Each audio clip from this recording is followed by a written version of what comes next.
Putin to visit UAE, Saudi Arabia this week.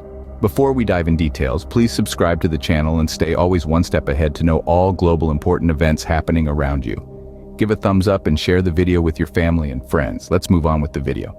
Russian President Vladimir Putin will visit the United Arab Emirates and Saudi Arabia this week. Russian news outlet SHOT reported on Monday, citing Putin's aide, Yuri Ushakov. The reported visit comes after the OPEC Plus group of oil producers, which includes all three countries, agreed last Thursday to voluntary output cuts totaling about 2.2 million barrels a day. Markets reacted with skepticism to the deal because of doubts about whether the voluntary cuts would be fully implemented. Oil prices fell 2% last week after the announcement and declined further on Monday. Brent crude was down nearly 0.6% at $78.45 as of 17:09 GMT. The figure of 2.2 million BPD included an extension of existing Saudi and Russian voluntary cuts of 1.3 million BPD.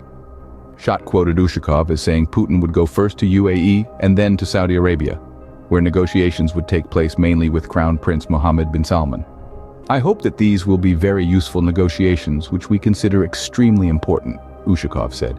Putin has rarely traveled abroad in recent years and mostly to states of the former Soviet Union.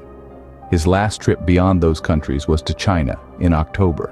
Apart from cooperation in OPEC+, Putin is keen to cultivate the Gulf states as part of his drive to build global alliances with non-Western countries, in order to demonstrate what he says is the failure of the United States and its allies to isolate Russia with sanctions over the war in Ukraine. Putin's scope to travel abroad was limited in March, when the International Criminal Court, ICC, issued an arrest warrant against him for the deportation of Ukrainian children to Russia, a war crime.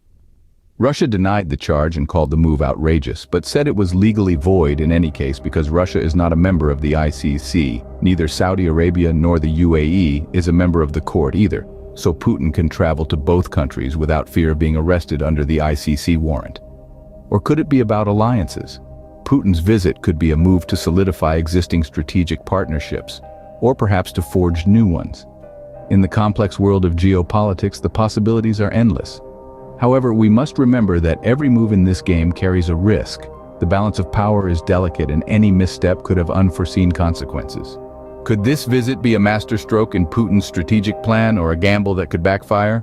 Only time will tell. What stands to be gained by Putin in this geopolitical chess match? Putin's visit to the United Arab Emirates and Saudi Arabia could open doors to several potential benefits. First, securing oil supplies.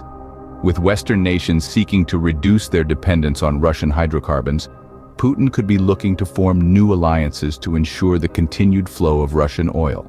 Second, forming strategic alliances. These visits could strengthen Russia's ties with these powerful nations, positioning Russia as a formidable player on the world stage.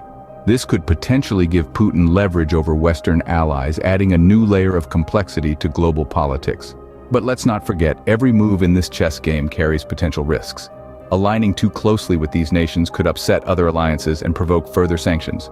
The balance of power is delicate, and one wrong move could send ripples through the global order. Lastly, the impact on global politics.